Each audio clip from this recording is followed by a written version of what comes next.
아브라함은 하나님의 약속을 끝까지 기다리지 못하고 하갈을 통해서 이스마엘을 낳게 됩니다.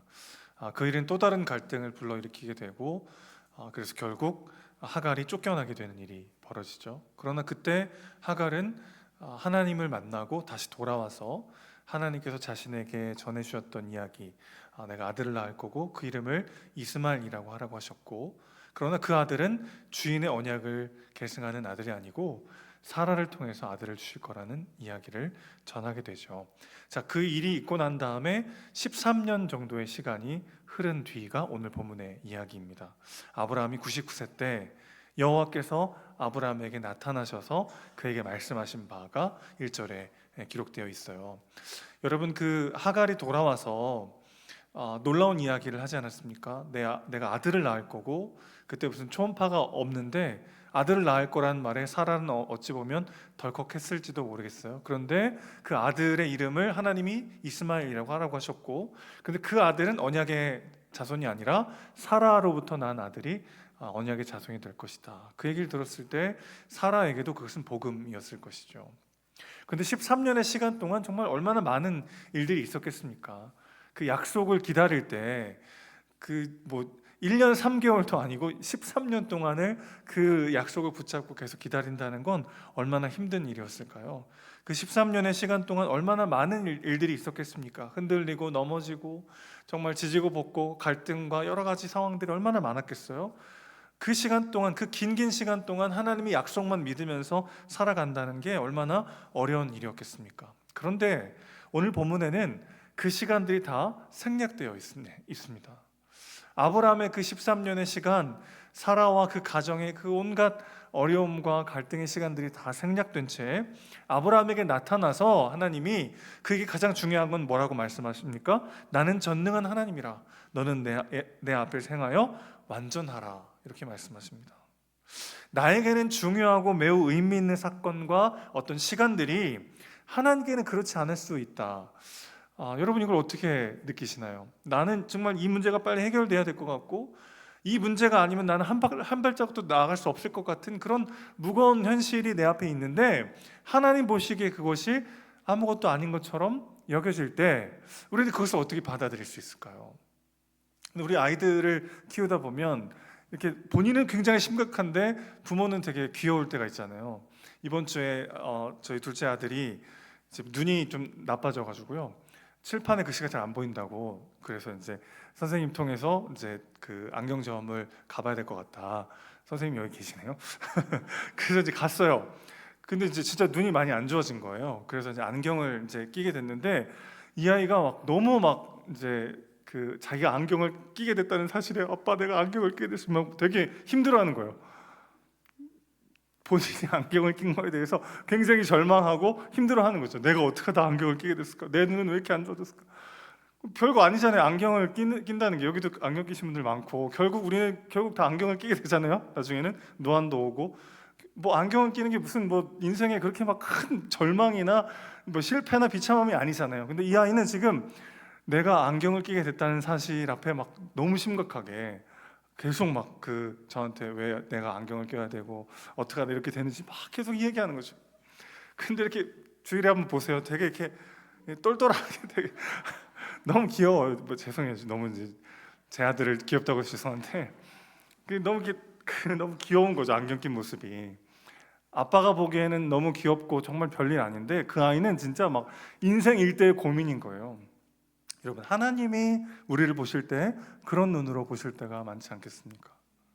하나님이 허락하셨다면 그 모든 일들은 지나갈 것이고, 그 모든 일들을 통해서 우리의 삶을 빚으시고 완성하시며 우리 삶을 책임지시는 그분께서 그 모든 것들을 통해 합력하여 선을 이루실 것이라는 믿음, 그것이 있을 때 우리는 절망 속에서도 다시 일어나 주님께 나아갈 수 있게 되는 것이죠. 학창시절에 시험 볼 때 공부 잘하는 학생과 그렇지 않은 학생의 차이는 뭐죠? 뭘 공부해야 되는지, 어디를 봐야 되는지를 공부 잘하는 친구들은 기가 막히게 잘 알더라고요. 그래서 여기 보면 돼. 보면 진짜 시험 문제 나와요. 너무 신기했어요. 열심히 하는데도 성적이 잘 안 나오는 친구는 어떻습니까? 열심히 하는데 정말 중요한 데를 보지 않고 다른 데를 열심히 보는. 제가 고등학교 때 같은 반 친구가 그런 케이스였는데 어느 날 우연히 그 친구 사회책을 본 적이 있어요. 사회책을 봤는데 정말 모든 곳에 밑줄이 쳐 있어요. 다 모든 곳에 밑줄이 쳐 있고 막 동그라미 별표인데 보니까 그러면 뭐 이런 데다가 동그라미 별표 그리고 여기다가 별표가 막 쳐 있는 거죠. 여러분, 하나님이 보실 때 우리에게 정말 중요한 일은 뭘까요? 하나님이 오늘 아브라함에게 오셔서 13년 만에 등장하셔가지고 아브라함에게 기억하고 정말 네가 꼭 너의 인생에 정말 중요하다라고 하는 건 뭐냐면 나는 전능한 하나님임을 그가 믿어야 되는 것이고 내 앞에 행하여 완전하라고 하는 이 명령이 아브라함에게 진짜 중요하다는 것입니다. 나는 전능한 하나님이니까 내 앞에서 행하여 완전하라. 이게 무슨 뜻일까요? 절대 실수하지 말고 흔들리지 말고 완벽해야 된다, 그런 얘기일까요? 하나님도 우리가 그것이 불가능하다는 걸 너무 잘 알고 계시죠. 이건 어떤 뜻입니까? 하나님이 전능하시고 우리는 그분 앞에서 그분과 동행하는 삶을, 그분을 전적으로 의지하는 삶을 살아야 된다라고 하는 그런 뜻이라고 할 수 있겠습니다. 자, 내 앞에서 행하라. 이 행하라라고 번역된 단어는 사실 걷다 하는 뜻이에요. 걷다. 나와 함께 걸으라는 뜻이에요. 완전하라라는 말은 신실하게 의지하라는 뜻입니다. 그게 무슨 말이죠? 하나님과 함께 걸으며 그분만을 온전히 의지하는 삶을 사는 게 가장 중요하다는 거예요. 아브라함에게 지금 이삭이 태어나냐 태어나지 않느냐보다 더 중요한 것은 그 삶에 너무나도 중요해 보이는 그 문제가 해결되냐 해결되지 않느냐보다 더 중요한 것은 그가 지금 하나님 앞에서 걷고 있는가, 그가 지금 하나님을 온전히 의지하고 있는가, 그것이 그의 인생 속에 가장 중요하다는 것입니다. 이 13년의 시간 동안 아브라함의 가정에 얼마나 많은 일들이 있었겠어요. 근데 그것들은 하나도 기록되지 않고 하나님이 13년 만에 나타나셔서 제일 먼저 하신 얘기가 뭐예요? 너는 내 앞에서 행하여 완전하라. 내가 전능한 하나님이고 너는 나와 함께 걸으면서 나를 의지해라. 이 명령을 지금 내리고 계신 것이죠. 그래서 오늘 2절부터 8절 보시면 계속 똑같은 말씀을 반복하세요. 2절 다시 보십시오. 내가 내 언약을 너와 너 사이에 두어 너를 크게 번성하게 하리라. 누가 주옵니까? 하나님이 주어예요. 4절도 보십시오. 보라, 내 언약이 너와 함께 있으니 너는 여러 민족의 아버지가 될지라. 5절 보십시오. 내가 너를 여러 민족의 아버지가 되게 함이니라. 6절도요. 내가 너로 심히 번성하게 하리니 내가 내게서 민족들이 나게 하며 왕들이 내게로부터 나오리라. 7절 보십시오. 내가 내 언약을 나와 너 및 내 대세 후손 사이 세워서 영원한 언약을 삼을 것이다. 8절은요.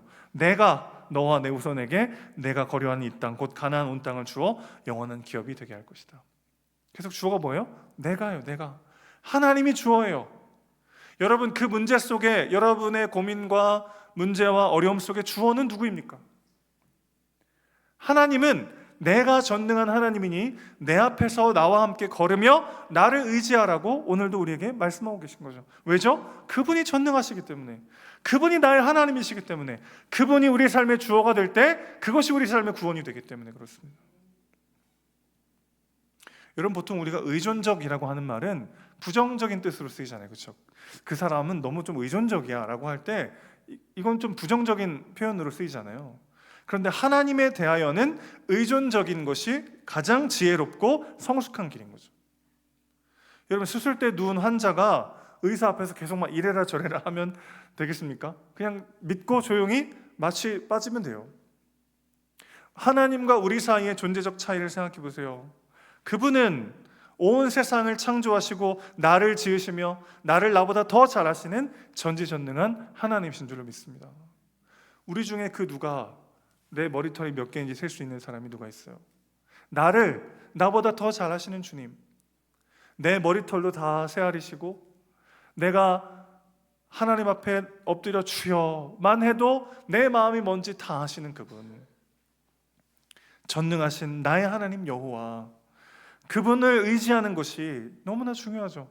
당장 한 시간 뒤도 알지 못하는 나 자신은 하나님을 전적으로 의지하는 것이야말로 그것이 상식이고 그것이 말로 진짜 지혜죠. 하나님 오늘 그것을 말씀하고 계시는 거죠. 아브라함아, 그 문제가 해결됐냐 해결되지 않았느냐, 그 시간을 기다리면서 온갖 문제들이 있고 이런저런 삶을 살았느냐, 그것이 중요한 게 아니라 네가 내 앞에서 함께 걸으며 나를 의지하는 삶, 그것이야말로 가장 중요한 것이다. 오늘 하나님 아브라함에게 그렇게 말씀하시는 것이죠. 여러분, 오늘 우리는 어디를 걷고 있습니까? 때로는 막 울분이 터져 나오고 막 원망이 터져 나오고 때로는 불평과 불만이, 두려움과 불안이 내 마음을 사로잡을 때 그 모습 그대로 하나님 앞에서 하셔야 합니다. 하나님 앞에서 울고 하나님 앞에서 두려워하고 하나님 앞에서 그 모든 마음을 토해 놓으라는 거를. 하나님 뭐라고 말씀하십니까? 내 앞에서 행하라. 나와 함께 걷자는 거예요. 내 앞에서 그 모든 것들을 쏟아놓고 하나님께 전적으로 의존할 때 하나님 그 모든 시간들을 사용하셔서 우리의 삶을 완성하시는 분이신 줄로 믿습니다. 자, 그렇게 하나님이 내 삶을 책임지심을 받아들이고 그분을 전적으로 의지하는 건 구체적으로 어떤 뜻입니까? 그분의 말씀에 순종하는 것이죠. 오늘 아브라함에게는 두 가지 명령을 하나님은 말씀하셨어요. 첫 번째는 할례를 받으라는 것이었습니다. 할례가 뭐죠? 남자 성기 끝을 잘라내는 거죠. 뭐 오늘날로 말하면 포경수술 같은 건데 고대 사회에 널리 퍼져 있던 익숙한 의식이기도 합니다. 여러분, 그 고통을 생각할 때 지금처럼 무슨 뭐 마취가 있는 것도 아니잖아요. 성기를 잘라내는 것 같은 심정적 효과가 있었을 거예요. 그게 무슨 뜻입니까? 나의 생명은 나로부터 오는 것이 아니라 하나님으로부터 온다는 것. 나의 생명과 나의 자손을 공급하시는 분은 오직 하나님이시라는 것을 기억하는 거죠. 이것이 신약 시대로 오면 뭘로 대체가 됩니까? 세례로 대체되죠. 나의 옛사람이 예수와 함께 다 죽었어요. 예수가 죽을 때 나도 함께 죽고 예수가 부활하실 때 나도 새 사람으로 태어났어요. 그래서 우리는 예수와 함께 죽고 예수와 함께 사는 존재로 새로 지음받은 존재인 줄로 믿습니다. 남성들이 이제 소변 볼 때마다 계속 되새기는 거죠. 몸에 새겨진 약속을 기억하면서, 맞아, 나는 내 생명은 하나님께 있고 내 자손과 내 생명을 공급하시는 분은 오직 하나님이시다. 그 언약을 아브라함은 계속해서 기억하는 거죠. 자기 몸에 새긴 그 흔적을 통해서 계속해서 기억하는 거죠. 건달들이 이렇게 문신하는 것처럼 이렇게 뭐 착하게 살자 뭐 이런 거 문신하잖아요. 문신 볼 때마다 생각날 거 아닙니까? 그것처럼 내 몸에 새겨진 그 흔적을 통해서 계속해서 그 언약을 기억하도록 하나님 명령하신 거죠. 또 한 가지 명령은 이름을 바꾸라는 것이었습니다. 아브람은 존귀한 아버지라는 뜻이에요. 사레는 나의 공주라는 뜻입니다. 이 이름을 바꾸라고 하셨어요. 아브람은 아브라함으로 열국의 아버지라는 뜻이고요. 사레는 사라로 바꾸라고 하셨는데 나의라고 하는 동미사를 빼버린 거죠. 나의 공주에서 그냥 공주로요. 나의 공주는 한 가문의 여주인이고 그냥 공주는 모두의 여주인, 즉 열국의 어머니가 되라는 뜻에서 그 이름을 바꿔주십니다. 굉장히 민망한 이름이에요, 여러분. 아브라함, 열국의 아버지인데 자녀가 하나도 없어요. 안 그래도 이름이 아버지인데 자식이 없어요. 그것 자체도 막 너무 민망할 거 아닙니까? 제가 목사여서 다행이지, 박요한 목사니까 어울리지, 박요한 스님이면 얼마나 어색해요, 이름이. 그렇잖아요. 아브람 주변에서 부를 때마다 너무 어색할 거 아니에요. 자녀가 하나도 없는데 이름이 아버지예요. 그래서 아브라함이 이름 바꾼다는 소식을 듣고 잘됐다, 그래, 너무 서로 부르기 민망한데 이름 바꾸라 그래. 그랬는데 열국의 아버지라고 바꾼다, 이름을. 얼마나 황당하고 민망한 이름입니까? 그래서 여러분, 하나님은 그렇게 먼저 이름을 부르시고 그렇게 빚어가시는 분이시죠. 먼저 여겨주시고 그에 합당한 자로 변화시키시고 완성하시는 분이 우리 하나님이신 줄로 믿습니다. 세상은 행동해야 그대로 여겨주죠. 결과를 가져와야 그것에 합당하게 대우를 해줘요. 먼저 살아내야 이름을 불러줍니다. 하나님은 어떻게 하시죠? 먼저 이름을 불러주세요. 그리고 그 이름에 합당한 사람이 되도록 빚어가시고 완성하시는 분이 우리 하나님이신 줄로 믿습니다. 하나님 우리에게도 이름을 하나 지어주셨어요. 우리에게 어떤 이름을 지어주셨을까요? 성도라는 이름을 지어주셨습니다. 성도가 뭐죠? 아직 서리집사 못 받은 분을 성도라고 보통 교회에서 부르는데 우리 모두가 성도입니다. 목사이기 전에, 권사님이기 전에, 장로님이기 전에, 집사님이기 전에 우리 모두는 다 뭐예요? 성도예요. 사실 이 이름이 제일 부담스러운 이름이에요. 어떤 이름이죠? 세인트, 성자라는 뜻이에요. 성자. 하나님이 저와 여러분을 뭐라고 부르신다고요? 성자라고 부르신다. 성자. 거룩한 자. 너는 택한 족속이요 왕같은 제사장이요 거룩한 나라요 하나님의 소유된 백성이라. 너는 내 아들이요 내 상속자라. 두 글자로 하면 뭐예요? 이게 성도예요. 성도. 얼마나 부담스러운 이름입니까 이거. 그러니까 성도라는 이름이 제일 사실은 교회에서 무거운 이름이에요. 제일 부담스러운 이름이에요. 목사보다 더. 그런데 하나님은 현재 내 수준, 내 모습으로 우리의 존재를 판단하지 않으세요. 먼저 은혜로 여겨주시고 그 여겨주심에 합당한 모습으로 나아가도록 우리의 삶을 인도하시고 기어이 완성하시는 분이 우리 하나님이신 줄로 믿습니다. 그럼 이름 바꿔주실 거면 좀 처음부터 바꿔주시지. 아브라함 처음 부르셔서 지금 약 24년 정도가 지났어요. 24년이 지난 지금에서야 왜 이름을 바꿔주셨을까요? 성경에서 이름을 바꾸는 건 새로운 출발을 의미합니다. 시몬이 베드로가 되고 야곱이 이스라엘이 되고 사울이 바울이 된 것처럼 그들에게 새로운 이름을 주시는 건 그들에게 새로운 삶이 시작되었다는 것을 선언해 주시는 거죠. 여러분, 아브라함은 이제 99세가 됐어요. 이제 끝났다고 생각했어요. 그냥 이스마엘이나 잘 키워야 되겠다고 생각했습니다. 아브라함은 이제 끝이라고 생각했지만 하나님은 이제 시작이라고 말씀하시는 거예요. 내가 이제 너의 이름을 바꾸고 새롭게 너의 삶을 통해 나의 역사를 이뤄갈 것이다 말씀하고 계시는 거죠. 그게 그렇게 막 감격스럽고 그렇게 막 와닿진 않아요. 하나님의 여겨주심이. 그렇잖아요. 하나님이 우리를 성자로, 거룩한 하나님 나라로, 그분의 상속자로 그렇게 여겨주신다. 나의 현 존재와 그분의 여겨주심 사이의 간극이 너무 커서 그게 너무 와닿지 않는단 말이죠. 그래서 아브라함이 어떻게 반응합니까? 17절, 오늘 다 읽진 않았지만 17절 보시면 아브라함이 웃습니다. 그냥 비웃은 게 아니라 자기에 대한 포기와 허탈함의 웃음이에요. 하나님, 그냥 이스마엘이나 좀 축복해 주세요. 이렇게 포기해버리듯 웃어버린 거죠. 그때 하나님 뭐라고 말씀하십니까? 이스마엘도 축복해 줄 건데 그도 12두령의 조상이 될 건데 이삭을 통해서, 너의 아들을 통해서 나는 내년 이 시기에 언약을 맺을 것이다 말씀하십니다. 이스마엘의 이름을 지어주신 분께서 아브라함과 사레의 상속자 이름도 지어주십니다. 처음으로 구체적으로 시점까지 말씀해 주셨어요. 내 방법, 내 계획, 현실적인 가능성이 완전히 다 끊어졌을 때 아브라함에게서 터져 나왔던 웃음이요, 하나님은 그 웃음이라는 뜻의 이삭이라는 이름을 그들에게 선물해 주십니다. 내 가능성이 다 사라졌다고 생각했을 때 하나님의 때가 시작된 것이죠. 우리를 성도라고 부르신 그분은 우리에게도 원하시는 할례가 있어요. 골로새서 2장 11절 말씀입니다. 또 그 안에서 너희가 손으로 하지 아니한 할례를 받았으니 곧 육의 몸을 벗는 것이요 그리스도의 할례니라. 여러분, 오늘 우리가 받는 할례는 어떤 할례입니까? 우리 몸에 하는 할례가 아니고 그리스도의 할례예요. 이게 무슨 뜻일까요? 여러분, 예수님이 십자가에 못 박여 죽으시고 부활하셔서 제자들에게 나타나셨을 때 제자들이 딱 보자마자 예수님을 잘 알아봤나요? 엠마오로 가던 두 제자도 예수님을 잘 못 알아봤고 제자들에게 딱 나타나셨을 때도 처음엔 잘 못 알아봤어요. 예수님이 부활하시고 난 다음에 영광스러운 몸으로 변하셨기 때문에 한 번에 알아보긴 어려웠어요. 그런데 예수님이 눈을 뜨게 하시고 영안을 열어주시고 깨닫게 하시니까, 말씀이 들리고 깨닫게 하시니까 예수님을 알아봤단 말이죠.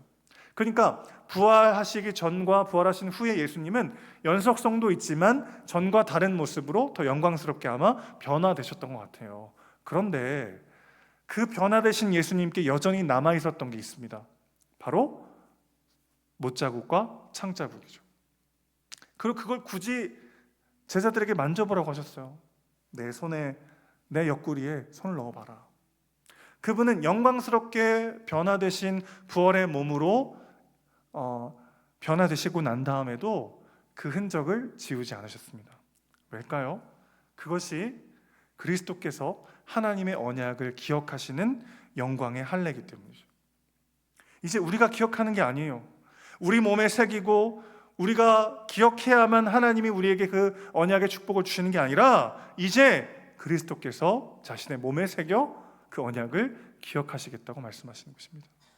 아브라함에게 내가 너를 축복할 것이고 내가 너와 언약을 맺을 것이고 내가 너의 후손에게 복을 줄 것이다 약속하셨던 그 하나님은 진짜 그 약속을 지키셨어요. 어떻게 해요?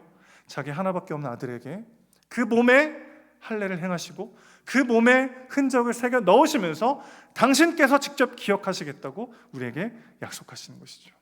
내가 너를 포기하지 않을 것이다. 내가 너를 반드시 복주고 복주어 언약의 후손으로 영광의 성자로 너의 삶을 완성할 것이다. 그 약속의 증거는 이제 어디에 새겨 있습니까? 우리 몸이 아니에요. 그리스도의 몸에 직접 새기셨습니다. 그분이 잊지 않겠다고 말씀하셨어요. 이제 내가 얼마나 더 잘 기억하냐의 문제가 아니에요. 그리스도께서 기억하십니다. 주님께서 자기 손과 발을 보시며 되새기시는 거예요. 오늘도 내가 너와 함께 할 것이고 내가 너의 삶을 완성할 것이다. 그 누구도 그분의 사랑을 우리에게서 끊어낼 수 없습니다. 사랑하는 여러분, 오늘 우리가 하나님 앞에 걸어가며 그분을 전적으로 의지하며 그분 앞에 나의 마음을 토해놓을 때 우리가 겪는 이 모든 상황들을 사용하셔서 합력하여 선을 이루시는 하나님의 전능하심을 우리는 경험하게 될 줄로 믿습니다. 그것이 우리에게 약속되어 있어요. 그 증거가 무엇입니까? 예수님의 새겨넣으신 그 흔적이 그 증거입니다. 그것을 통해 하나님 우리에게 오늘 약속하시는 거예요. 내가 전능한 하나님이다. 나와 함께 가자. 내가 너의 삶을 완성할 것이다. 그분이 기억하시고 그분이 완성하시고 그분이 함께 하시는 이 영광스러운 부르심에 함께 순종하며 그분께 전적으로 의지하여 주님과 동행하는 우리 모두의 삶이 되시기를 주님의 이름으로 축원합니다.